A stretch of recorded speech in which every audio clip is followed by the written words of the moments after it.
요새 사람들 모이면 하는 가장 공통된 주제가 뭘까요? 대일 문제니까요? 남북한 문제니까요? 정치 얘기입니까? 저는 이렇게 듣다 보면 공통 주제가 딱 한 가지예요. 힘들다는 겁니다. 힘들다는, 결국 결론은 힘들다는 것, 고난임이죠.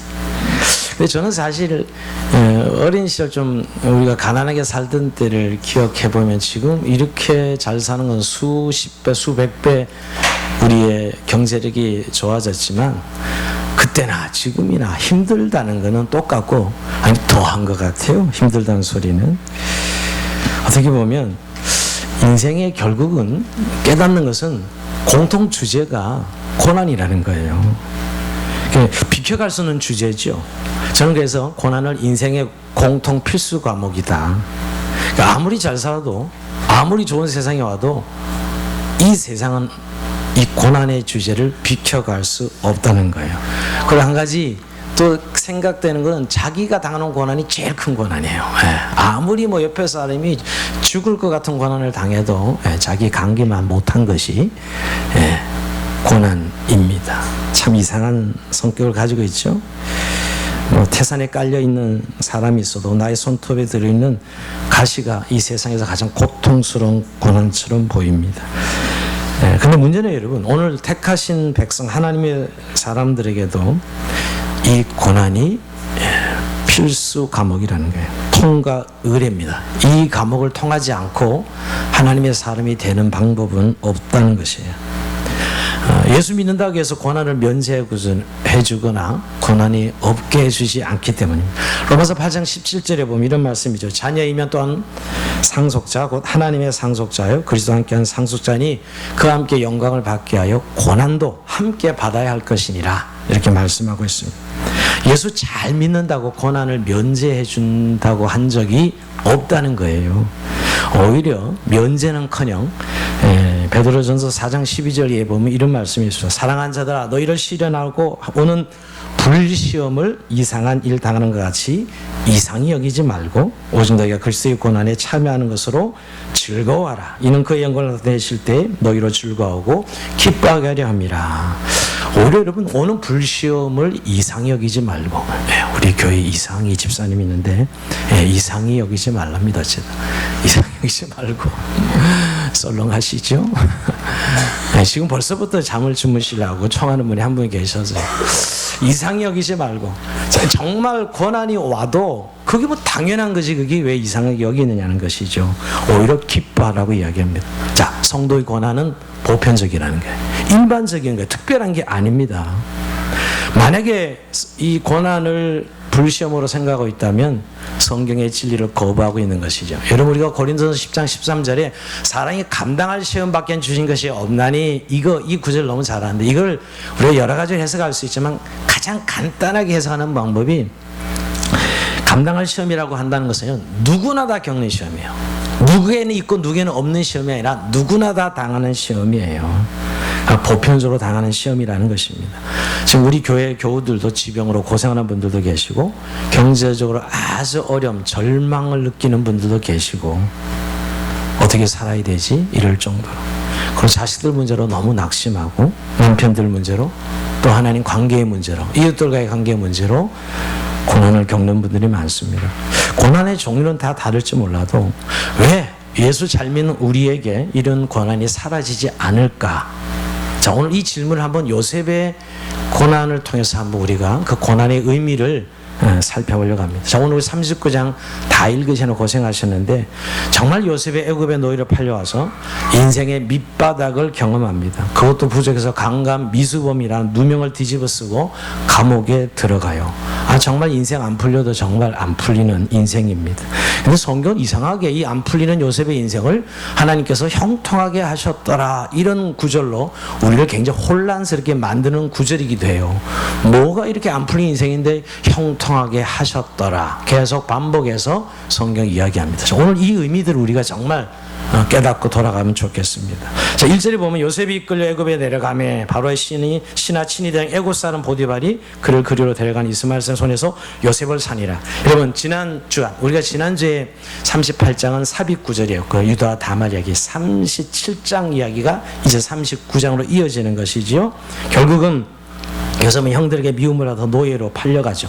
근데 이스마엘 상인들이 은 20에 사놓고 아마 은 100에 아마 팔았을 거예요. 이 보디발의 집에 노예로 팔아버리는 것입니다. 그냥 많은 노예 중에 한 사람으로 결국 요셉은 그 보디발의 집에서 종살이 합니다.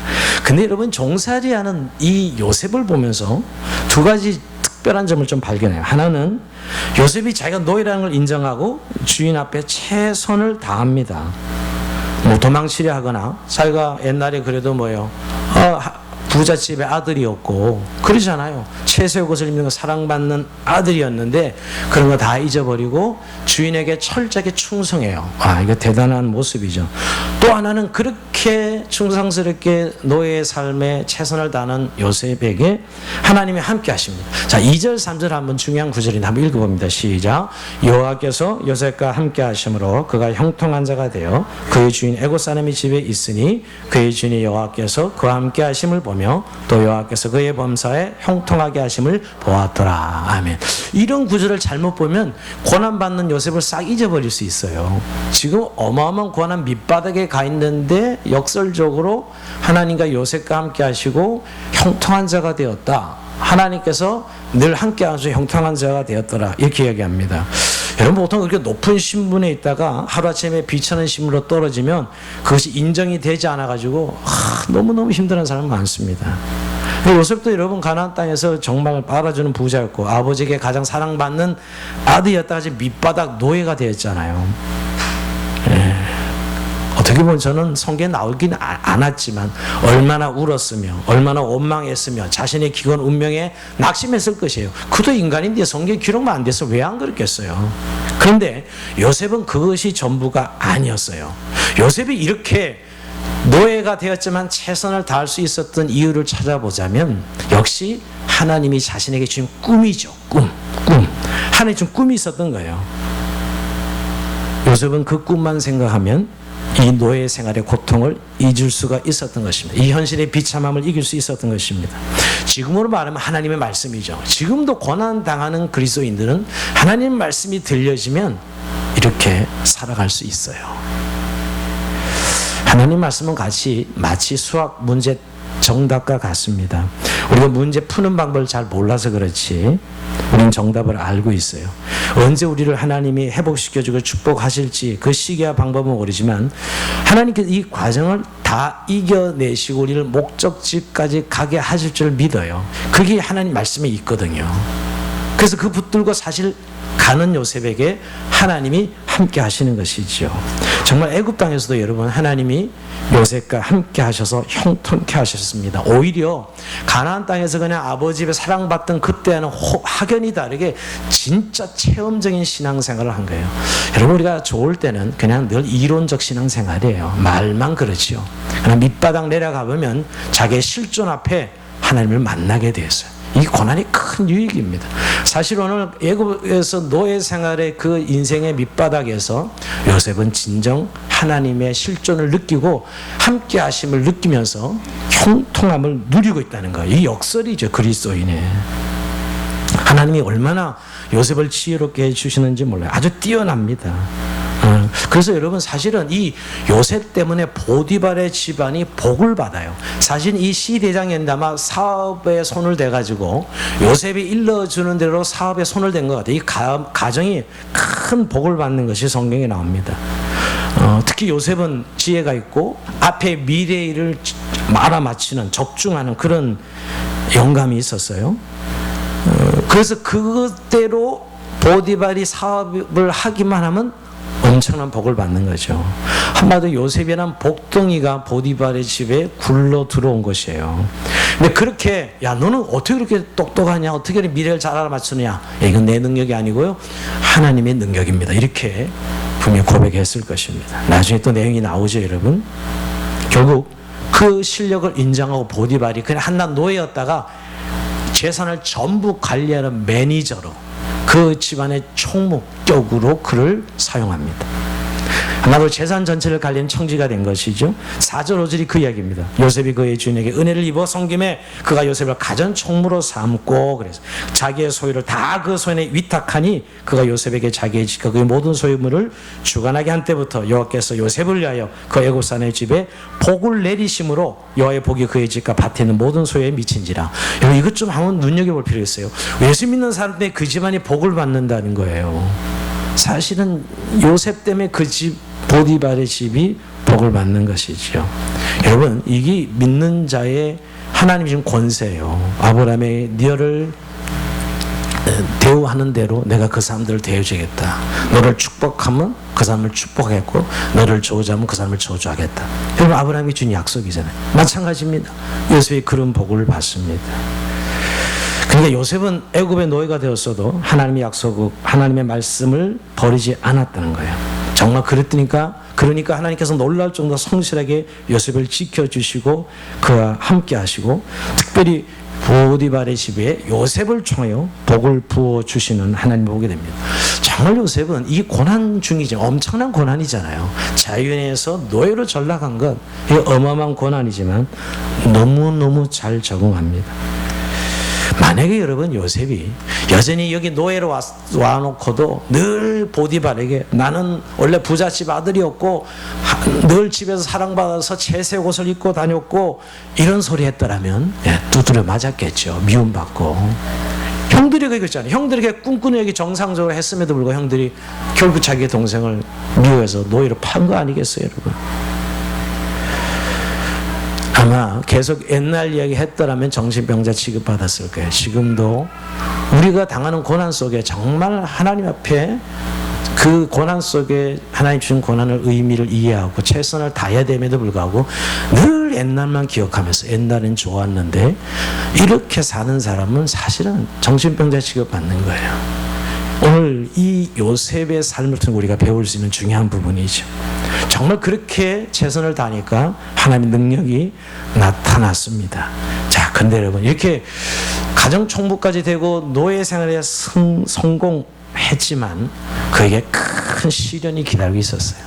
자, 6절 7절의 그 내용입니다. 주인이 그의 소를 다 요셉의 손에 위탁하고 자기가 먹는 음식에는 간섭하지 아니하였더라. 요셉은 용모가 빼어나고 아름다웠더라. 그의 주인의 아내가 요셉에게 눈짓하다가 동침하기를 청하니. 아이고, 요새에 나오는 이야기가 이 3500년 전의 이야기로 나옵니다. 이 아줌마가 이 청년 요셉을 꼬시는 장면입니다. 그것도 그냥 꼬시는 게 아니라 동침하자, 이렇게. 20대 요셉이 왜 불붙는 정욕이 왕성할 때인데 이 음탕한 이 아줌마가 이 청년 요셉을 유혹하는 것입니다. 근데 여러분, 요셉의 용모가 아주 준수했던 것 같아요. 저처럼 그렇게 좀 준수하고 비웃는 분들 여기 계시죠. 준수하고 또 너무 똑똑하고 잘생기고 뭐 이랬으니까 눈이 확 들어온 거죠, 여러분.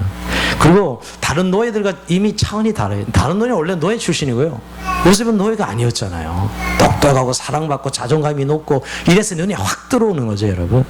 근데 당시 애굽의 그 여주인들이 자기 집의 남자 노예들을 성적인 쾌락의 대상으로 이용했어요. 그 당시에 많은 기록을 보면 그 여주인들이 그 애굽의 자기 집의 종들을 쾌락의 대상으로 이용했습니다. 그 보디발의 아내도 정숙한 여인이 아닙니다. 보디발에는 요셉에 대해서 친한 척하면서 노골적으로 유혹을 하죠. 근데 이 유혹이 전혀 요셉에게 먹혀들지 않습니다. 단호하게 거절해요. 참으로 이 요셉 대단한 사람이에요. 잘 머리만 굴리면 꼭 먹고 알 먹고 이럴 수도 있는데 이렇게 여주인과 친해가지고 얼마나 자기 이익을 취할 수도 있잖아요. 이 정욕도 해결하고 이 젊은 날에 전혀 그러지 않습니다. 이게 이제 하나님의 사람이 다른 거예요. 자, 8절 9절이 완벽하게 단호하게 거절하는데, 요셉이 거절하며 자기 주인의 아내에게 이르되 내 주인이 집안의 모든 소유를 간섭하지 아니하고 다 내 손에 이탁하였으니 이 집에는 나보다 큰 이가 없으며 주인이 아무것도 내게 금하지 아니하였어도 금한 것은 다 당신뿐이니라 이렇게 하죠. 당신이 그의 아내임이라. 그래서 내가 어찌 이 큰 악을 행하여 하나님께 죄를 지으리까. 요셉은 여러분 오히려 자신을 유혹하는 이 여주인을 설득합니다. 당신은 나에게 맡기지 않았다. 이 모든 재간의 모든 것도 나에게 맡겼지만 당신은 맡기지 않았다. 여러분 참 요셉이 참 믿음의 이 정결함을 봐요. 그러니까 나의 것 아닌 것을 구별하는 것이죠. 사람은 다 욕망이 발동하면 자기 것 남의 것을 구별하면 깨끗한 거예요. 근데 남의 것을 자기 것으로 생각하는 것이요. 왜 남의 아내를 탐내는 거예요? 요즘 뭐 모든 드라마 보면 전부 그런 이야기예요. 어제도 가끔 가서 뭐 채널 한번 툭 트니까 뭐 3시 오후에 연인인가 뭔데 희한한 장면들 다 나와. 하여튼 하여튼 그게 남의 여자를 왜 탐내는 거예요? 왜 탐내는 거예요? 자기 것 아닌 것 분명히 구별하고 있는 것이죠. 요셉은 자기의 것이 아닌 것에 대해서는 절대 욕심을 내서는 안 되는 걸 분명히 합니다. 그리고 더 중요한 것은 결국 이 간음이 하나님 앞에 죄가 된다는 거예요. 하나님 앞에 엄청난 죄가.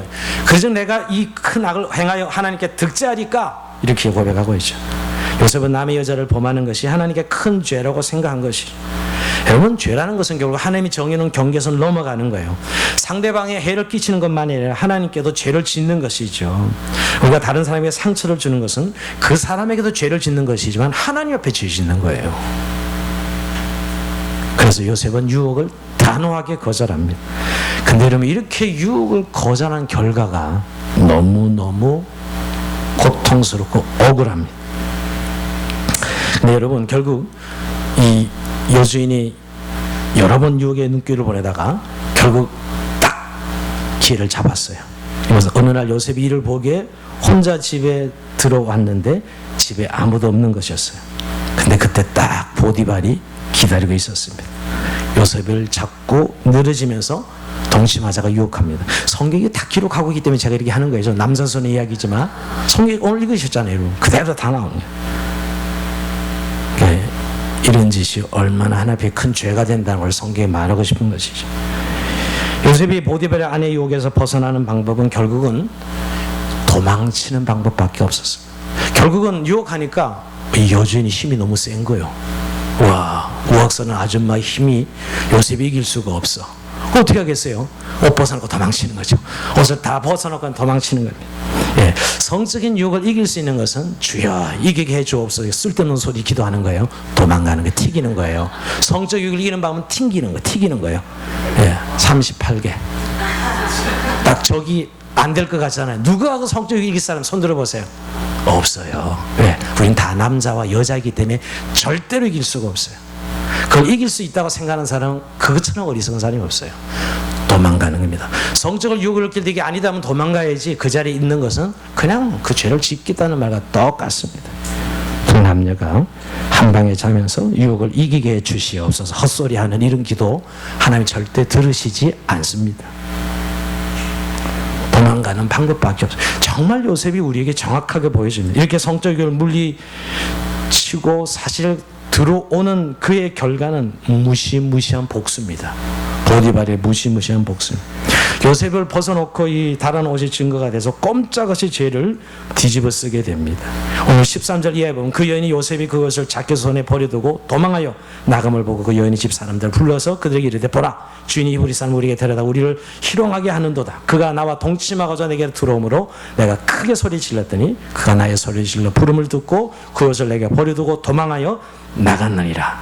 여러분 이 표현을 보면 우리 생각하기에 요셉이 여주인의 유혹을 뿌리치고 밖으로 도망 나갔으면 하나님께서 상 주셔야 되잖아요. 그런데 돌아오는 것은 유혹을 물리친 요셉에게 돌아온 치욕과 억울한 두 명이었어요. 보디발 아내는 요셉이 옷을 벗어놓고 도망을 치자 복수심에 불타서 완전 자존심 구긴 거죠, 여러분. 복수심에 불타서 모든 사람을 불러 모은 후에 요셉의 옷을 보면서 벗고 도망간 요셉의 옷을 보면서 자기를 겁탈하고 들어와서 내가 소리를 질렀다. 그래서 옷을 벗어두고 도망갔다. 와, 정말 거짓말도 이런 거짓말 기가 막히게 꾸며내죠. 항상 거짓말하는 사람이 훨씬 더 드라마틱하게 잘 꾸며냅니다. 사람들은 여주인이 소리치는 것을 들었고 그의 손에는 요셉의 옷이 들려 있었어요. 그래서 이것은 요셉으로서는 꼼짝할 수 없는 증거였어요. 뭐 빼도 박도 못하는 거죠. 증거가 너무 분명한 거죠. 그리고 거기 있던 노예들 중에 대다수는 요셉에 대해서 시기심을 가지고 있었기 때문에 사실은 요셉의 평소 삶을 보면 아니라고 할 사람이 있어야 되잖아요. 요셉 절대 그럴 사람이 아니라고. 근데 여주인이 그렇게 증거를 들이대면서 거짓 증거를 대면서 요셉이 나를 겁탈하겠다는데 아무도 거들지 않는 거예요. 이게 세상입니다. 왜? 그동안 요셉이 너무 잘나고 똑똑하고 그 잘났기 때문에 사람들이 시기심이 있었던 거예요. 누구도 하나 거들지 않는 거예요. 이게 세상이에요. 이렇게 죄를 안 짓고 하나님의 정직하게 사는 자를 세상이 알아주느냐? 알아주지 않습니다. 기대하지 마세요. 세상은 그런 거죠, 여러분. 정말 요셉이 죄를 짓지 않았다는 것은 하나님 한 분만 아시는 건데, 근데 여러분, 하나님이 그 요셉을 변호해 주시지 않으세요. 너무 억울하죠? 요셉처럼 자기 믿음을 지고 죄 짓지 않고 깨끗한 양심을 지킨 자를 세상이 알아주지 않습니다. 여주인은 이제 의기양양하게 이제 요셉의 옷을 옆에 두고 자기 주인 보디발이 돌아오기를 기다립니다. 그리고 주인이 돌아왔을 때 완전 죄를 뒤집어 씌우죠. 거기 16절에서 18절의 내용이에요. 보디발은 그 아내의 말을 듣고 크게 분노합니다. 그래서 보디발은 요셉을 믿음만큼 불신하고 미워하게 돼요. 사람이 항상 그래요. 어떤 믿으면 반대로 그만큼 배신, 이제 일이 틀어지면 배신 감정을 더 느끼는 거죠. 그렇게 내가 널 신뢰하고 너를 믿었는데 내 아내를 겁탈하고 해서 이거죠. 결국 여러분, 이 분노가 어디로 향하냐 하면 요셉을 시대 감옥, 즉 이 왕의 제수들의 감옥에 집어넣습니다. 결국 요셉은 정말 나쁜 놈이 되었고 그동안 쌓은 신뢰와 명성을 하루아침 다 잃어버리게 됩니다. 근데 요셉이 아마 이때도 가장 답답했던 것은 자기가 노예로 팔려갈 때도 그랬겠지만 오늘 아무도 요셉의 말을 믿어주지 않는다는 것이었어요. 여러분, 이스마엘 상인에게 팔았을 때 이스마엘 상인에게 얼마나 그랬어요. 나는 노예가 아니라고 얼마나 그랬겠어요. 근데 그때도 사람들은 들어주지 않았고 지금도 자기의 결백을 아무도 들어주지 않는 것이었어요. 제가 왜 얘기하면 이것이 세상의 본성이라는 것에 대해서 우리가 익히 알아야 되면 낙심하지 마시라고요. 세상은 늘 이래요. 예수 잘 믿고 정직을 지키는 사람들을 보호해주지 않는다는 것입니다. 근데 더 우리가 이해할 수 없는 것은 이때 왜 하나님께서 요셉을 변호해 주시지 않는가 하는 거예요. 하나님이 다 알고 계시면서 하나님께서 한마디도 안 하시고 그대로 침묵을 지키고 계십니다. 여러분, 이유가 뭘까요? 한번 답을 달아볼까요? 아직 요셉이 당할 고난이 끝나지 않았기 때문에요. 아직 하나님 때가 되지, 아직도 요셉이 당할 고난이 끝나지 않았기 때문에 하나님이 침묵하고 계시는 것이죠. 자, 20절에 보면 이에 요셉의 주인이 그를 잡아 옥에 가더니 그 옥은 왕의 제수를 가두은 곳이었더라 그랬습니다. 근데 여기 어떤 분은 20절을 읽어보면서 대단히 그 왕의 제수들이 가는 곳이니 굉장히 좋은 감옥이겠다 이렇게 생각하는데 전혀 반대예요. 일부러 아주 악명 높은 정치범 수용소에 집어넣은 거예요. 당시 애굽의 관리들을 다스리는 공포의 수용소. 여러분, 이 왕의 저예수들은 모두 중재수들로 사형 아니면 종신형이에요. 근데 왜 보디발이 이런 감옥에 쳐넣었을까요? 여러분, 자기 아내를 겁탈하는 이런 이야기가 아예 들리지 못하도록 못 나오게 그냥 감옥에서는 죽어 하고 집어넣은 거죠. 이때 요셉이 당한 고통은 어마어마할 것이었어요. 뭐 육체는 물론이지만 정신적으로 말이에요. 감옥에 가면 두드려 맞고 그런 게 감옥의 여름이에요. 지금 뭐 감옥 생각하시면 안 되고. 그런데 이상한 건 여러분, 이 감옥에서도 여전히 아까 그 보디발의 집에서 노예 생활 시작할 때도 그랬는데 이 감옥 안에서도 요셉은 성실하게 최선을 다합니다. 이게 지금 요셉이 고난받을 때 다 다른 부분이에요. 자, 21절에서 23절 한번 봅니다.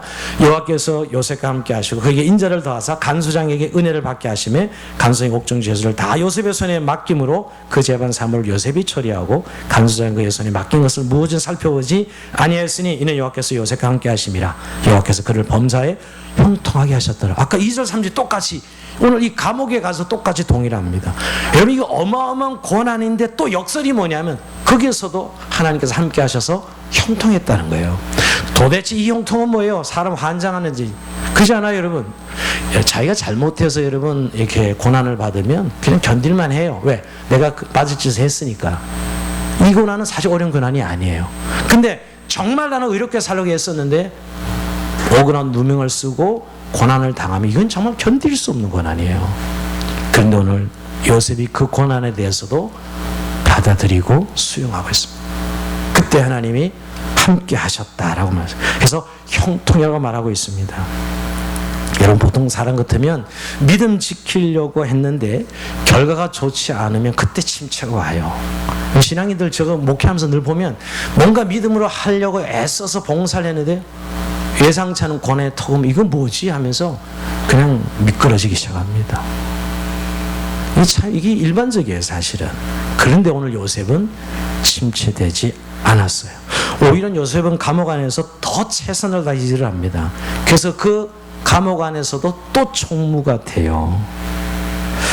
여러분 한번 질문 한번 던져볼게요. 어떻게 해서 요셉은 이런 상황에서 긍정적일 수 있을까요? 그것은 역시 하나님이 주신 꿈이죠. 그는 하나님을 신뢰하고 의지했던 거예요. 적어도 그 하나님이 주신 꿈이 나를 통해서 이루어질 것을 믿었기 때문입니다. 여러분 목자가 양떼를 몰고 갈 때 좋은 길로만 가지 않습니다.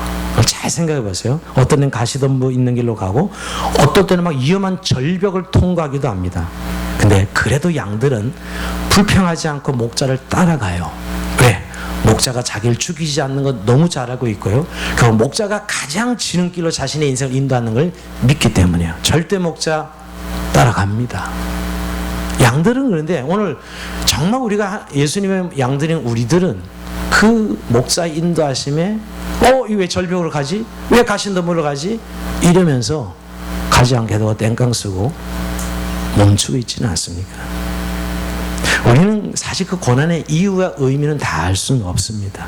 그러나 결국은 여러분 믿는 자가 하나님 인도를 받아 따라가다 보면 결국 말씀을 붙들고 가다 보면 결국 모든 것을 합력하여 손을 주신 하나님을 만나게 되시오. 사실 요셉은 어떤 상황에서도 하나님 주신 꿈과 약속은 반드시 이루어진다는 것을 믿었기 때문입니다. 그래서 이 절망적인 상황에서도 전혀 낙심하지 않았던 거예요. 우리가 믿음 생활이라는 것은 항상 편하고 좋을 때만 있는 게 아니야. 어려울 때도 참 많은데 정말 그때 우리는 절망하기 쉽잖아요. 네, 사실 그때가 하나님은 우리와 정말 함께 하시는 시간이에요. 내가 세상 끝날 때까지 너와 함께 하실 것이라 했는데 정말 고난의 시간에 우리 함께 하는 시간이거든요. 물론 우리는 그 고난을 면해 주거나 피해 주기를 원하지만 그 고난을 그냥 두게 하시고 한 가지 분명한 약속한 대로 우리와 함께 하시는 시간이에요. 그래서 오늘 요셉의 삶을 그걸 이야기하는 거거든요. 하나님이 그 시간에도 요셉과 함께 하심으로 형통하게 하셨더라. 우리가 생각하는 형통과는 거리가 먼 형통이에요. 그죠? 하나님 함께 하셔서 그런 고난 중에도 하나님과 함께 하는 삶을 보여줌으로 그곳 안에서 정말 승리하는 삶을 보는 것이죠. 여러분 우리가 고난을 딱 부딪힐 때는 이걸 어떻게 감당해야 할지 몰라도 그냥 말씀 붙들고 가다 보면 주님을 바라보고 의지하고 가다 보면 이겨내는 자신을 봅니다. 왜? 그 짐을 나만 지고 있는 게 아니라 내 안에 계신 주님이 같이 지고 가시는 것을 보게 됩니다. 이것을 고난 중에 주님을 바라보는 사람들의 승리의 비밀이죠. 여러분. 그래서 하나님은 요셉을 감옥에서 형통하게 하신 것입니다. 하나님께서 요셉을 버려두지 아니하시고 함께 하신 것이죠. 그러니까 여러분 하나님의 일에는 모든 때가 있습니다. 그러면서 고난을 왜 해결해 주지 않는다고? 하나님 때가 있는 것이죠. 그때까지 기다려야 돼요. 요셉에게는 애굽의 총리 이스라엘 구원자가 되기까지 그런 수업을 다 받게 하기까지는 그대로 하나님 침묵하십니다. 옥에서 빼내줘야 될 것 같은데 빼내주긴커녕 그 안에서 징하게 훈련 밖에 내버려 두십니다. 왜? 하나님 때가 되지 않았기 때문이죠. 결국 하나님 때가 되기까지는 요셉을 감옥에서 절대 풀어놓으시지 않으십니다. 근데 요셉은 그때 그런 시간에 주어진 환경에 최선을 다하는 요셉의 모습을 보게 됩니다. 자, 우리가 요셉에 당하는 이런 고난을 우리는 한마디로 연단 이렇게 표현할 수 있어요. 연단. 왜냐하면 여호와의 말씀이 응할 때까지 연단을 받아야 하는 것, 이게 우리가 당하는 고난이죠, 여러분. 오늘 요셉의 고난은 결국 이스라엘의 구원자가 되기까지 꼭 받아야 될 고난이었어요. 여러분, 창세기 27장 29절에 요셉을 예언할 때 형제들의 주가 되기까지, 형제들의 주가 된다고 말씀하세요. 그게 이루기까지 결국은 그 연단은 피할 수 없는 것이었어요. 그 고난은 피할 수 없는 것이었어요. 여러분, 이건 예수님도 똑같아요. 예수님 우리를 구원하시게 하나님의 아들로 등극 보좌 우편에 앉기까지는 그 치욕과 수치와 침뱉음과 억울한 누명과 죽기까지 고난을 다 당하셔야 삶 안에 부활하셔서 하나님 보좌 우편에 앉으셨어요. 여러분, 이 삶의 원리는 요셉만이 아니라 저와 여러분에도 동일하다는 거예요. 그래서 야고보서 1장 12절은 이렇게 이야기합니다. 시험을 참는 자는 복이 있나니 이는 시련을 견디어낸 자가 주께서 자기를 사랑하는 자들에게 약속하신 생명의 면류관을 얻을 것이기 때문이라. 예, 이겁니다. 사랑하는 자들에게 약속한 생명의 면류관을 향하는 길에 반드시 시험이 있어요. 고난이 있습니다. 그 시험에서 옳다 인정을 받아야 생명의 면류관을 얻을 수 있다는 거죠. 여러분, 이 가정이 없는 그리스도인은 없어요. 혹시 이 가정이 없다면 성경은 사생아라고 이야기합니다. 여러분, 우리가 너무 성경 이야기를 그냥 늘 자기 마음의 잣대로 그냥 받아들여서 어떤 사실로 받지 아니하고 자기는 이렇게 성경 이야기해도 나는 빠져나갈 구멍이 있는 사람이야, 특별한 스페셜한 사람이야, 이렇게 성경 믿는 사람 너무 많더라고요. 이야기를 하다 보면 그런 사람은 없어요. 즉, 이 시험을 통과하지 않고는 생명의 멸류관으로 갈 수 없다는 것입니다. 결국 하나님의 이 시험, 고난은 그 목적하는 분량만큼 연단이 성취되어야 돼요. 근데 우리가 그래서 시험을 참는다는 말은 연단을 받아야 하는 기간 동안에 우리에게 닥치는 시험이 끊임없이 쏟아지게 된다는 말입니다. 사실 이긴다는 말은 그건 사실 좀 표현이 잘못된 표현이라고 생각해요. 우리가 물론 이긴다는 의미는 알지만 그냥 그 분량이 채워질 때까지 실험을 당해야 돼요. 그게 오늘 저와 여러분의 삶이고 요셉의 삶입니다. 그래서 연단에 이르게 하시겠다는 거예요. 그러면 좀 우리는 불편해져요. 그죠? 왜 자기 백성을 사랑한다면서 왜 이렇게 고난을 주시는 거예요? 불편하죠, 여러분. 근데 그래야만 정말 하나님께서 이 죄에 대한 하나님의 진노가 얼마나 큰지를 배우게 돼요. 정말 구원이 얼마나 감격스러운지, 하나님 나라 백성이 얼마나 소중한지를 배우게 됩니다. 우리는 그 고난의 시간을 통해서 결국 죄가 얼마나 무서운지, 저는 그 고난을 잘 살펴보면 다 사실은 하나님이 만든 게 아니고요, 인간의 죄에서 다 비롯된 겁니다. 따지고 보면 잘 생각해보세요. 이 고난이 인간의 죄로부터 온 거예요. 하나님의, 그래서 그 고난은 엄밀히 말해 하나님의 진노의 산물이죠. 바울은 그래서 이렇게 표현해요. 바울이 여러분 고린도전서 4장 9절에 보면 이렇게 표현해요. 내가 생각하건대 하나님이 사도인 우리를, 즉 나를 죽이기로 작정된 자와 같이 끄트머리에 두셨으니, 바울이 하나님이 대놓고 얘기하는 거죠. 성경에 하나님이 자기를 죽이려고 하셨다 이래요. 그 정도로 고난이 힘들었다는 이야기죠, 여러분. 바울 같은 사람. 우리가 일반적인 축복을 생각하면 바울이 제일 저주받은 사람이에요. 그런 극심한 고난이 어디 있어요? 하나님 날 죽이시려고 해둔 고난이다 이렇게 표현하고 있잖아요. 근데 여러분, 이것이 하나님이 의도한 목적이 있다는 거예요. 제가 예화를 하나 든다면 모든 인간들은 고장난 자동차에 올라앉아서 저 낭떠러지를 향해 내닫고 있는 거예요. 결국은 시간이 지나면 저 낭떠러지에 떨어지는 겁니다. 얼마 있으면 추락해서 영원한 불못으로 들어가게 돼 있어요. 근데 그렇게 낭떠러지를 향해 가는 자동차가 중간에 우리 믿는 자들은 돌뿌리에 걸려 몇 차례 전복되는 거예요. 그래서 턱 나뭇가지에 걸리는 것이죠. 근데 고장난 자동차 운전자에게는 어마어마한 고난이에요. 남들은 저렇게 잘 향해 달려가고 있는데 저 낭떠러지로 왜 내 차는 걸려가지고 이렇게 고생을 해? 내 차는 이렇게 뒹굴고 전복을 하는 거야. 예, 그때 하늘 향해 삿대질도 하죠. 왜 나만 이렇게 다른 자동차는 잘 가고 있구만. 그래봐서 낭떠러지 불못으로 떨어지는 자동차인데 넌 정신 차리고 그 하나님의 진노, 죄된 진노가 얼마나 큰지를 이 고난을 통해서 알게 하시려고 여러분. 이건 여러분 성도에게 필연이에요. 고난의 자리에서 하나님의 진노를 보게 함으로 정말 내가 하나님 백성과 자녀가 되었다는 감사와 감격을 알게 하시는 것이죠. 어떻게 보면 고난을 통해서 지옥의 맛을 보게 하시는 거예요. 거긴 절대 내 백성 가서는 안 된다는 것이, 이게 하나님 뜻이에요. 결국 여러분 이런 목적을 가지고 우리에게 고난이 계속 찾아온다는 것입니다. 그리고 근데 더 중요한 건 여러분, 결국 이 연단의 목적은 하나님의 사랑이라고 성경이 이야기합니다. 로마서 8장 35절에 한번 읽어봅니다. 시작.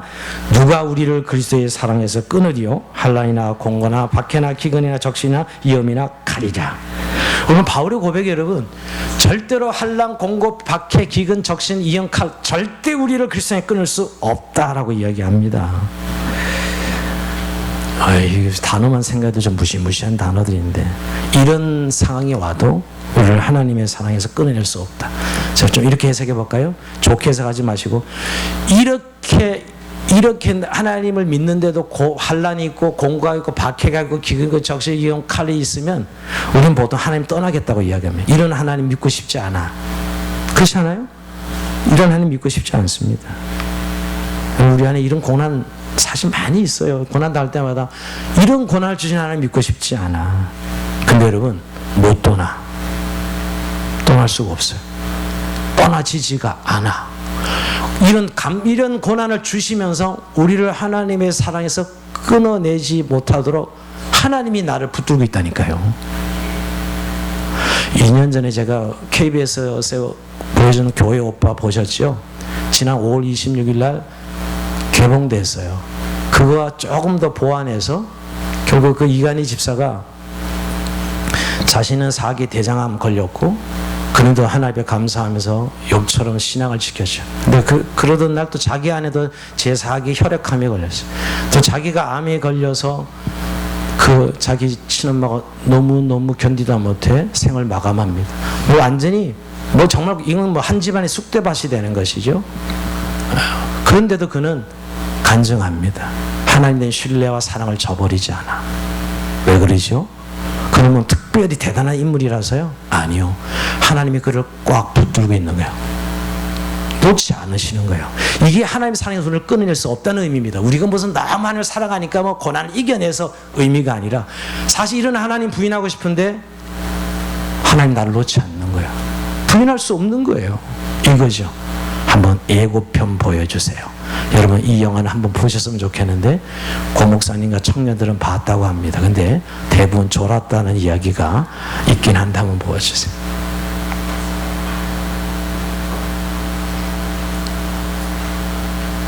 영화 좀 이해를 하시고 좀 기다리시면 예고편이에요. 지금 꽤 그래도 많은 분들이 봤다고 하더라고요. 영화를요.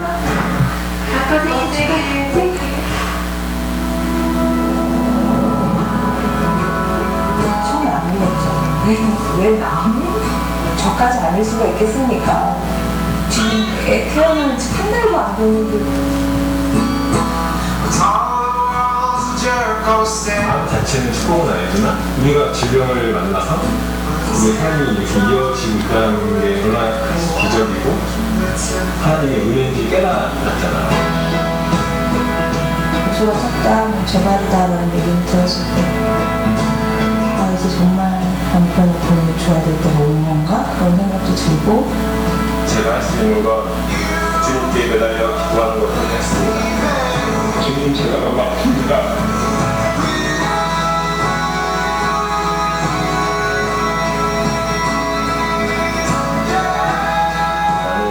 너무 짧은 시간에 너무 큰 고난을 연달아 받아서 그 누구도 경험하지 못한 하나님의 그 깊은 사랑과 은혜를 체험했었구나라는 위안이 들고요.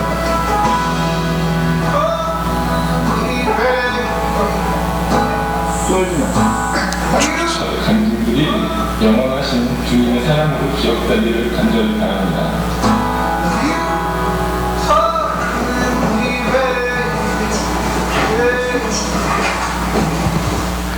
변화가 된 것은 저 이간희 집사가 결국 작년 7월에 대장암 재발이 되어서 소천했습니다. 그럼에도 불구하고 그 안에 요원주 집사나 모든 가족들이 의연하게 하나님께 붙들려 있는 모습이라는 거예요.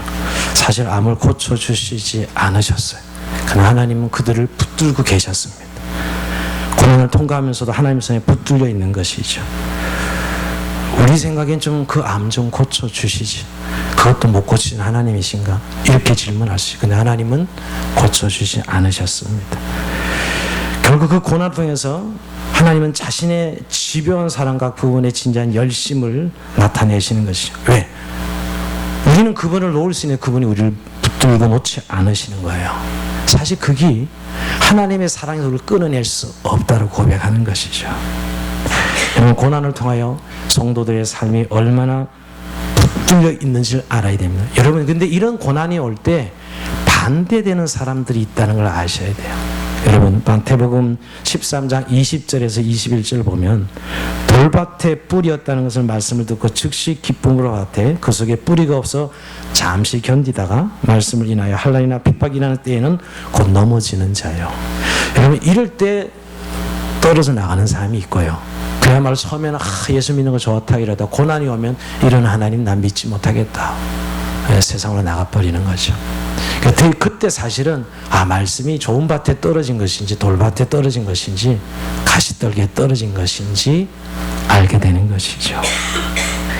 자, 우리가 요셉의 삶의 고난을 보면서 우리는 어떻게 봐야 될까요? 그냥 요셉의 삶이 위대하다고요? 사실은 그런 의미보다는 왜 요셉에게 고난을 허용하시는가예요. 그렇죠. 오늘 우리가 살펴보는 왜 저런 요셉의 고난을 허용하시는가? 그 하나님 백성이라는 완성이 있기 때문이죠. 그래서 그 연단의 과정을 거쳐서 하나님께서 그의 의도한 그 하나님 백성을 완성시키는 거예요. 즉 애굽의 총리가 되어서 이스라엘의 구원자로 형제들의 주가 되게 하여 결국 하나님 모든 과정을 거치게 하시는 것입니다. 결국은 여러분 최종적으로는 우리를 연단하셔서 결국 그걸 통해서 이 세상이 구원이 오게 하시는 하나님을 정말 발견하도록 하는데 하나님 우리의 고난을 사용하십니다. 이건 선교사님들 통해서 들려오는 이야기인데요. 우리가 르완다 내전 때 200만이 사람들이 학살되고 죽었습니다. 근데 르완다 내전에 그때 선교사님이 목격한 이야기입니다. 당시 르완다 기독교인들은 반군들의 타켓이 되어서 쫓기고 있었습니다. 도망갔지만 결국은 체포되어서 그 르완다 반군이 어떻게 핍박했냐면 기독교인들을 모아놓고 예수를 부인하면 살려주겠다, 반군에 동참하면 살려주겠다 합니다. 그리고 그 공포감을 조성하기 위해서 본보기로 한 남자를 끌어내서 팔과 다리와 목을 하나씩 잘라내면서 공포심을 가중시킵니다. 근데 놀라운 것은 여러분, 그렇게 예수를 부인하면 살려주겠다는 한 사람도 나오지 않습니다. 살겠다고 한 사람도 나오지 않았어요. 결국 그들은 모두 교회 안으로 끌려 들어갔고 교회를 향해 기관총과 수류탄을 난사해서 한 사람도 없이 다 죽여버립니다. 정말 처참한 고난이죠. 지켜보던 숨어서 보던 선교사님은 아니 저것도 지켜주지 못하는 하나님, 예수를 부인하지 않고 그들이 있었을 때 이런 상황도 지켜주지 못하는 하나님, 너무너무 사실 시험에 들었어요. 근데 여러분, 그 이후에 그런 일이 있고 나후에 그의 장렬한 죽음을 목격하고 그 반군 지도자, 그것을 지휘했던 사람들을 죽였던 지휘자가, 그 장교가 도대체 저런 공포스러운 상황에서 그들을 놓지 않는 그들의 하나님은 도대체 누구길래 한 사람도 예수를 부인하지 않고 다 같이 죽음의 길을 택할까? 결국 거기에 궁금함을 가지고 그가 회심해요. 선교사의 이야기입니다. 여러분, 이건 참 극단적인 고난의 얘기지만 하나님의 주권 아래 성도들을 고난 가운데 두신다는 거예요. 그것은 여러분 결국 우리를 망하게 하시고 우리를 고통 속에 빠지려시게 하시는 하나님 뜻이 아니라 결국 우리를 하나님 나라에 완성되게 하시는 하나님의 의도가 담겨져 있는 것이죠. 여러분, 뭘 생각하시면 십자가예요. 아까도 말씀드린 십자가야말로 그런 수치와 치욕과 고통, 침뱉음 다 당하고 예수는 죽기까지 아무 죄 없으신 예수님이 말해요. 그게 십자가 삶 아닙니까? 오늘 우리에게도 여러분 그것은 변하지 않습니다. 말씀을 마치면서 어떻게 보면 우리는 고난 앞에 너무 짓눌려서 떨고 있고 있지는 않은지 모릅니다. 아까 그 이간이지만 쫄지 마 그러죠. 아내에게 이 고난 앞에 쫄지 마 의인하자는 것이죠. 아니면 말은 그렇게 안 하지만 고난에 대해서 자신의 운명을 저주하고 하나님을 원망하고 있지는 않습니다. 이런 것이죠. 세상이 하도 고난을 그렇게 부정적으로 보니까 자신도 똑같은 세상 사람 보는 것처럼 고난을 저주처럼 느끼는 거예요. 이 저주식이 꽉 사로잡혀 있는 고난 때문에 그렇게 살고 있지는 않습니까? 오늘 고난을 이렇게 성경은 말하고 있는데 우리는 세상에서 보는 고난은 저주스러운 것이죠. 아니면 어쩔 수 없으니 그냥 체념하고 살자. 이거는 여러분 인내와는 전혀 다른 내용입니다. 사실은 우리는 그렇게 고난을 보고 있다면 하나님 뜻을 정면으로 거부하는 행위지요. 여러분 오늘 성경은 요셉을 통해서 그 고난의 시간에 하나님 함께 하신다는 사실을 계속 강조하고 있습니다. 그 고난의 시간에 우리 홀로 있지 않냐고 함께 하셔서 그리스도를 바라봄으로 결국 바울 같은 사람은 우리를 그리스도에 끊어낼 수 없고 우리를 사랑하신 이로 말미암아 넉넉히 이기는 이렇게 고백하는 게 바울이 고백이에요. 왜? 바울이야말로 그 고난을 다 당해본 사람이죠. 여러분 분명히 고난을 허용했을 때는 반드시 견딜 수 있는 힘을 주실 것이며 우리가 그 과정을 말씀 붙들고 나아갈 때 결국 하나님의 영광이 우리의 고난 가운데 드러나고 그것을 통해서 결국 다른 사람들이 구원받는 도대체 뭐길래 도대체 저들에게 있는 하나님이 뭐길래 저런 상황에서 하나님을 부인하지 않고 하나님을 전적 신뢰하고 욥처럼 저렇게 살아갈까. 거기에 사람들은 구원을 받는 물론 생명 없는 것이죠. 여러분 지금 고난받는 성도들이 많습니다. 잘 견디시기 바랍니다. 그리고 그 고난은 결국 우리의 인생이 찰나일 뿐입니다. 곧 주님의 나라에 우리가 있다는 사실을 기억하시고 승리하는 저 여러분 삶 되길 주의 이름으로 축원드립니다. 자 우리 찬송합시다.